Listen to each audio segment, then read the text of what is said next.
Here we are with Rei Inamoto. Hola. Hi.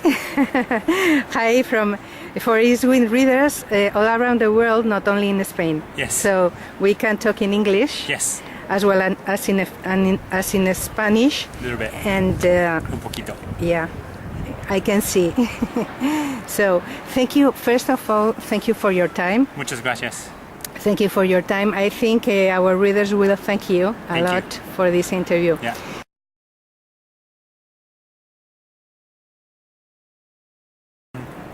I come from Japan, and Japan is a very homogeneous culture. There aren't many races in Japan, or at least when I was growing up, it was a very monochromatic country, and it also almost forces conformity. It teaches kids, it teaches students to conform to a certain discipline, and I think that my parents were skeptical of that kind of point of view, and I think they directly and indirectly taught us to not accept the status quo, and that's probably one of the reasons why we left Japan when we were pretty young.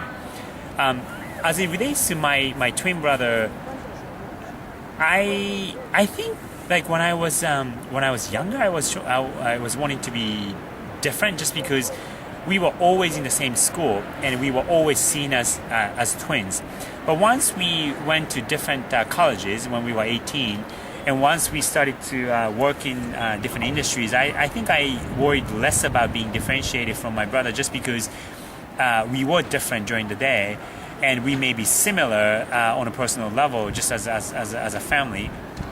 I think I started to worry less and less about trying to be different from him, because we were different enough. We just looked alike, obviously, because we were not only brothers but we were twins. I think differentiation became natural.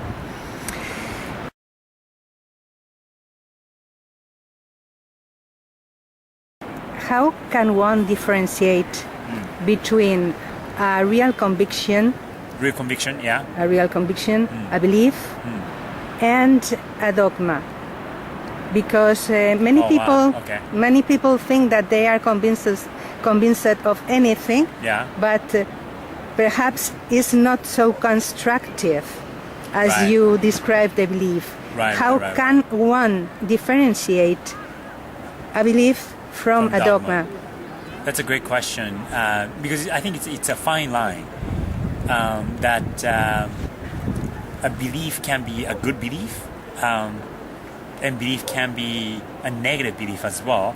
But it might be, from a subjective point of view, for that person, it might be right, and for other people, it might be the same belief might be wrong, and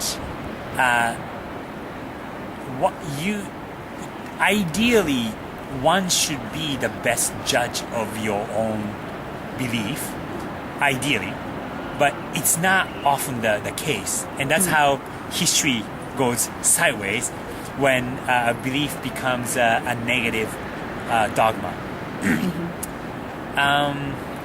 How can you differentiate a belief from a dogma? I raised the question because of in many company structures, there are people that they have real convictions, but perhaps they are conducting all the structure to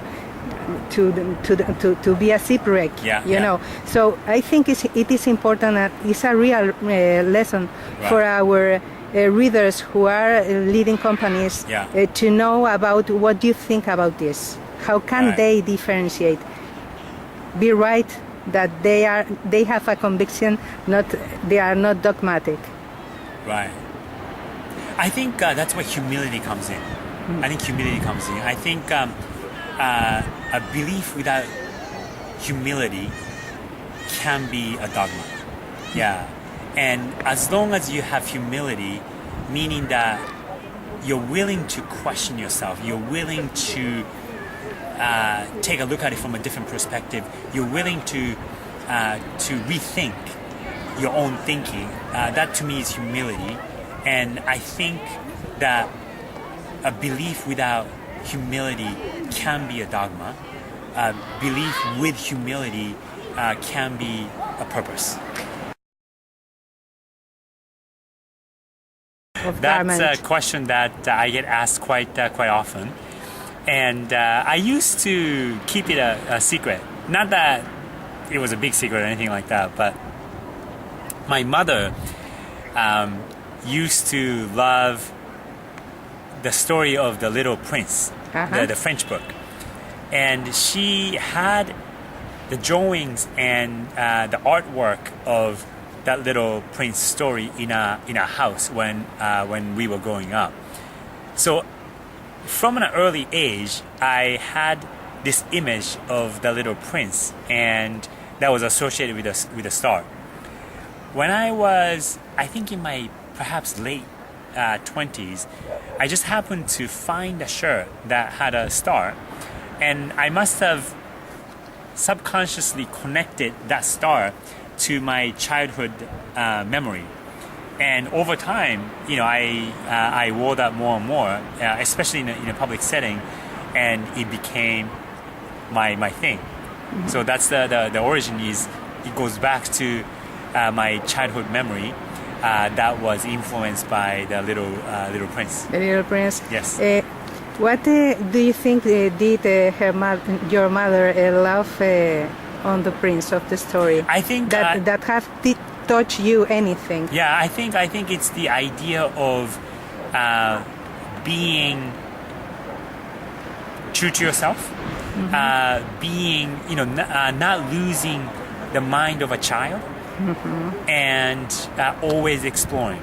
I think that idea of a child having such an open mind and being curious about the world that we live in, and looking at it in a very pure lens, and whether that was explicit or not might not be important at this point. But I think that had an impact on me when I was growing up.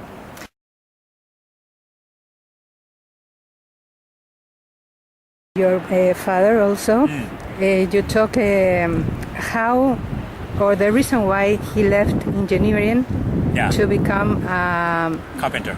Carpenter. So, which was the main thing you learned from this choice from your father? Good question.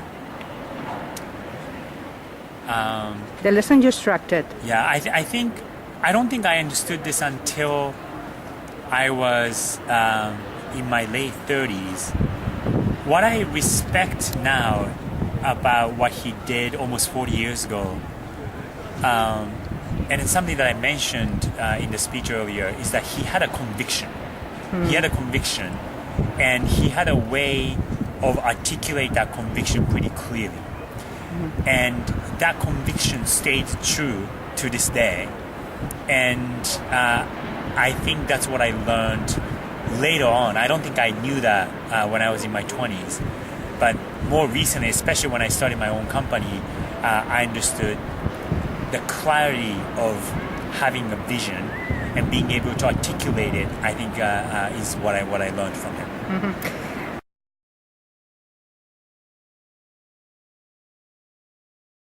It's interesting. I never thought of it that way, and I was never conscious about it. And I think that it happened gradually. Mm-hmm. So before I started my own company 3 years ago, I think I started to appreciate the importance of creating something from nothing. And increasingly, I wanted to be an independent company to be able to do that. So I think probably in the past 5 years that I, in your definition, became a maker and stopped being a pure designer that you described.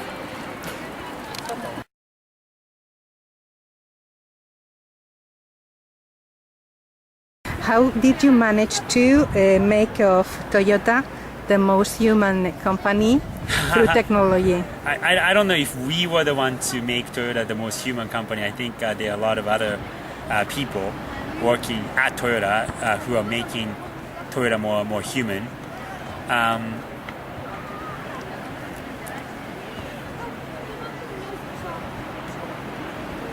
I think that not just Toyota, but car companies in general are trying to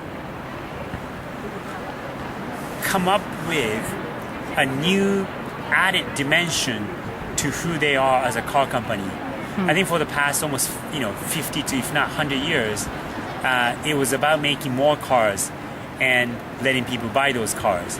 But now that you might not need a car, people might not want to own a car, but there's always a need to move from point A to point B. So I think the existential question that companies like Toyota are asking is, are we a car company or are we a mobility company? Yeah, and I think that's a big question that a lot of automakers are asking themselves. I know that many companies are doing that question, but how did you manage to add the human aspect to this change of strategy? Because you can offer a service, Yes. That's a service, but connecting with the people, that's another stage. Yeah. So I think there's no one simple answer to your question. But one thing that I can say is, at the end of the day, humans make decisions based on emotion. They gather information. They try to understand the functional aspect of a service of a product. But at the end of the day, people make decisions based on emotion. So we always try to ask, whatever we do, how can we speak to the heart, not just the brain?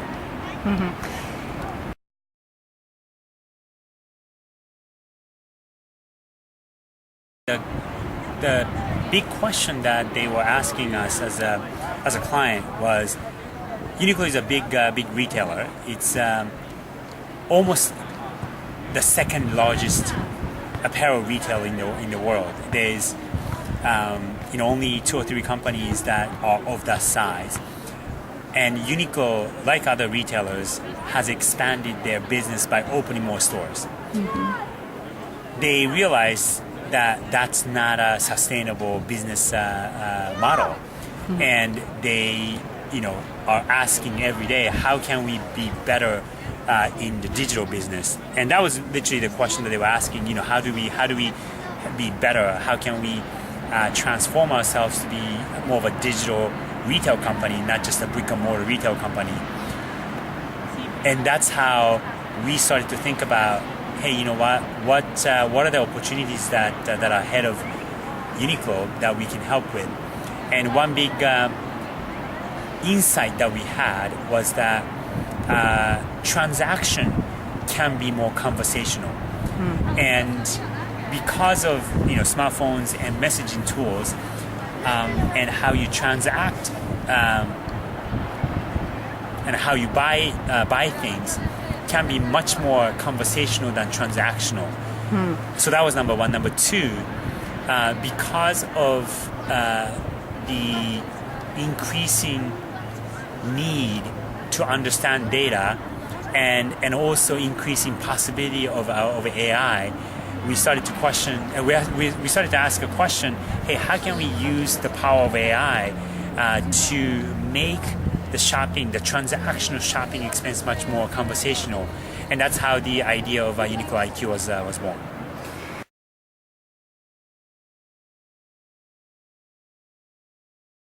Being almost an artist, how did you come up to know that data were important, and how do you use them to create? What's great about data nowadays? It comes when the idea is being born. It comes just when the idea is in your head, and you have to put the idea.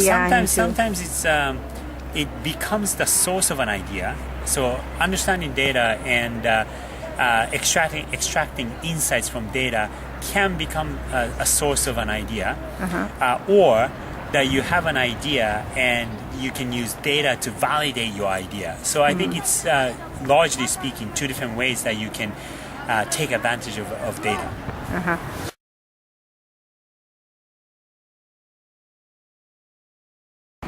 Many people talk about e-commerce, and you have developed a lot of tools for e-commerce. But how, when it comes to the experience in e-commerce, perhaps people have an experience online and then go to the stores and become frustrated.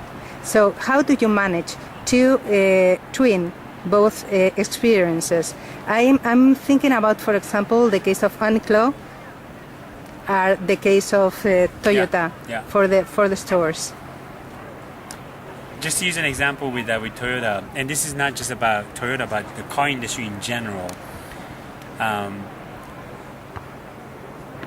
10, if not 15 years ago, on average, people used to go around 6 dealership locations to look at different car options and then to buy a car, to decide which car to buy. Nowadays, they go into 1, maybe 2 dealer locations to buy a car. What that means is that they are quote-unquote shopping for a car online first. They're doing 90% of shopping online, and then they're just going into 1 dealer, if not maybe 2, to make the final decision. I think that what these retailers, whether it's clothing or automotive or other retailers, are having a hard time adapting is, in 10 years, the demand for a store or stores went from, let's say in this automotive industry example, went from 6 dealership locations to 1 or 2. So that's like drastically less stores that that people need. But you know what? The number of stores, car dealers, hasn't changed that drastically. You see that in department stores these days. These big box stores that are closing left and right, especially in the US in the past couple of years or so. So I think a lot of those retailers are having to react very drastically in order to keep their business relevant. Many thanks for your time. Yeah. Gracias. And gracias. Yes. Muchas gracias. ありがとう。どういたしまして。ありがとう。